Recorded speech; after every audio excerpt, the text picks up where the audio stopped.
जय हिंद बच्चों। Doctor K. N.. Modi global school Hindi अध्यापिका नम्रता गुप्ता आज आपको हिंदी व्याकरण पाठ 29 अपठित बोध के बारे में बताना जा रही हैं। बेटा, अपठित बोध क्या है उसके बारे में मैं आपको बता रही हूँ। अपठित का शाब्दिक अर्थ है जो कभी पढ़ा नहीं गया हो। गद्यांश को ध्यानपूर्वक पढ़कर उससे संबंधित प्रश्नों का उत्तर गद्यांश के आधार पर संक्षिप्त रूप से प्रस्तुत करें। जो बेटा हमने कभी पढ़ा नहीं है उसको हम अपठित कहते हैं, और जो गद्यांश एक पैराग्राफ आता है उसमें ही हम ध्यान से पढ़ते हैं और उससे जो प्रश्न पूछे गए हैं संबंधित उसका उस गद्यांश के आधार पर ही हम उसका आंसर उत्तर निकालते हैं। गद्यांश पर आधारित प्रश्नों का उत्तर देने के लिए निम्नलिखित बातों को ध्यान रखना चाहिए। नंबर 1, गद्यांश को 2 से 3 बार ध्यानपूर्वक पढ़ना चाहिए।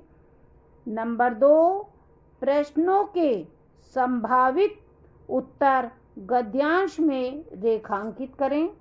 नंबर 3, भाषा एकदम सरल, व्यवहारिक और सहज होनी चाहिए।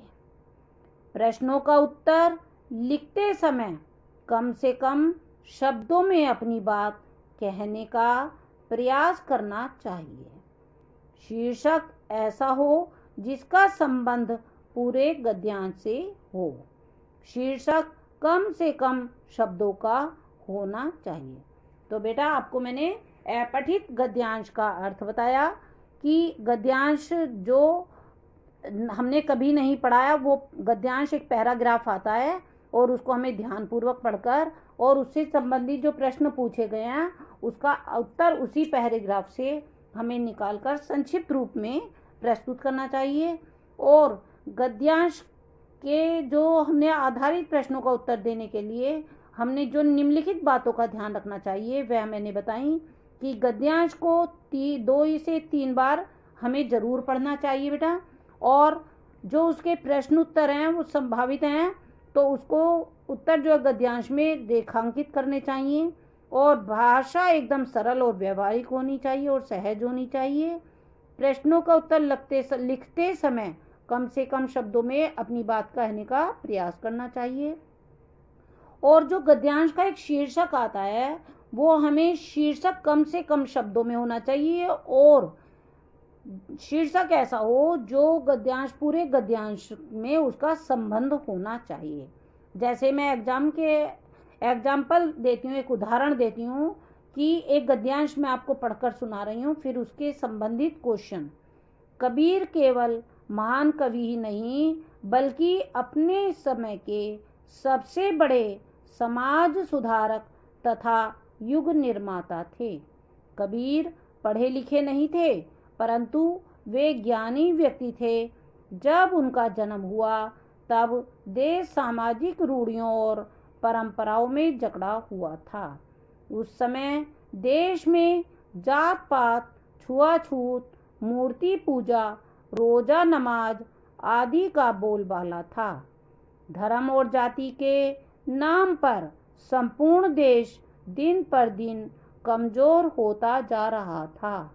कबीर ने हिंदू और मुसलमान दोनों की आलोचना की और समाज में जागृति का नया मंत्र फूंका। कबीर साधु प्रवृत्ति के थे, इसलिए उनकी भाषा विभिन्न भाषाओं की खिचड़ी अथवा सधुक्कड़ी कहलाई। उनकी रचनाएं बीजक नामक ग्रंथ से में संकलित हैं। अपने दोहोर पदों में उन्होंने ज्ञान, अज्ञान, निराकार, ईश्वर, आपसी प्रेम आदि की बातें की हैं। तो बेटा, ये एक पैराग्राफ हो गया आपका, इसको हम गद्यांश बोलते हैं। और अब उससे संबंधित प्रश्न है, कबीर कौन थे?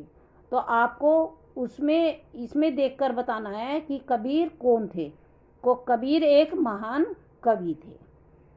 कवि के साथ साथ वो समाज सुधारक और युग निर्माता भी थे। ऐसे आंसर आपको देना है। कबीर ने समाज में किसका मंत्र फूंका? तो आपको ये इसमें पढ़ना है कि हमें ये इसमें को ध्यान से आपने पढ़ा होगा, तब उसके अनुसार आपको इसका आंसर निकालना है। अब तीसरा क्वेश्चन है, कबीर की भाषा क्या कहलाई? तो वो भी इसी के अंतर्गत आपको इसमें से बतानी है कि कबीर की भाषा क्या कहलाई। तो उन्होंने जो है कबीर की भाषाएं जैसे खिचड़ी और सदुकड़ी कहलाई, है ना। तो इस प्रकार आपको ये इसमें से क्वेश्चन के आंसर देने हैं। और बेटा आपको अपठित पद्यांश भी आएगा।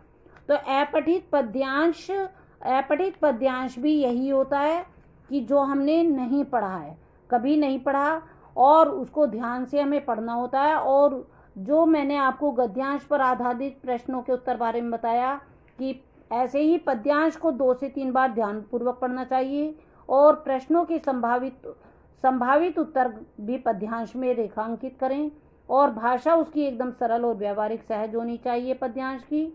प्रश्नों का उत्तर लिखते समय कम से कम शब्दों में अपनी बात कहने का प्रयास करना चाहिए बेटा। और शीर्षक ऐसा होना चाहिए जिसका पूरी कविता में से संबंध हो। तो जो 4 लाइनें या 8 लाइनें हमारी पद्यांश की आती हैं उससे संबंध हो, और कम से कम शब्दों में होना चाहिए। अब मैं शीर्षक के तौर पर आपको पद्यांश बता रही हूँ कि मिट्टी में स्वर है, संयम है, होनी अनहोनी कह जाए, हंसकर हलाहल पी जाए, छाती पर सब कुछ सह जाए, यूं तो ताशों के महलों सी मिट्टी की वैभव बस्ती क्या, भूकंप उठे तो ढह जाए, बाढ़ आए तो बह जाए। तो अब इस पद्यांश के लिए उपयुक्त शीर्षक हमारे देश की मिट्टी या मिट्टी, और मतलब ऐसे तुम्हें देना है। मिट्टी में क्या है? तो मिट्टी में स्वर संयम है। जहर का पर्यायवाची, तो ये तो बेटा आपने जैसे पर्यायवाची में पढ़ा है, तो जहर का पर्यायवाची विष है ना। तो ऐसे आपको बताना है। और मिट्टी द्वारा बनाई गई बस्ती कैसी होनी चाहिए? तो जैसा आपको इसमें बताया कि वैभव, मिट्टी की वैभव बस्ती क्या, भूकंप उठे तो ढह जाए, बाढ़ आए तो बह जाए। तो कैसी है? ताशों के महलों सी। तो ये आपका आ गया है। अब जैसे दूसरा भी है, मैंने आपको पहरा दिया है, हर वस्तु हमें सिखाती है, यदि सीखना चाहें हम, हर प्राणी में एक शीशा है, यदि देखना चाहें हम, फल देकर पेड़ सिखाते, स्वार्थहीन बन जाओ, मदर टेरेसा हमें सिखाती, दुखियों को तुम गले लगाओ। तो अब इसमें जैसे पूछा जा रहा है कि उपरोक्त पद्यांश के आधार पर पूछे गए प्रश्नों के उचित उत्तर छांटिए। तो पद्यांश के लिए उचित शीर्षक क्या है? तो शीर्षक आता है आपको, मदर टेरेसा क्या सिखाती हैं? तो हमें सिखाती हैं कि दुखियों को गले लगाओ। तो इसमें आएगा मदर टेरेसा हमें दुखियों को गले लगाना सिखाती हैं। पेड़ हमें क्या बनने की सीख देते हैं? तो आपको ये क्वेश्चन भी इसके द्वारा आपको पढ़ना है ध्यान से, और हमें ये लिखना है। स्वार्थी का विलोम शब्द है, तो आपने विलोम शब्द भी पढ़े हैं। तो आशा करती हूँ कि आपको अपठित गद्यांश और पद्यांश आपको समझ आ गया होगा। धन्यवाद। आपका दिन शुभ हो।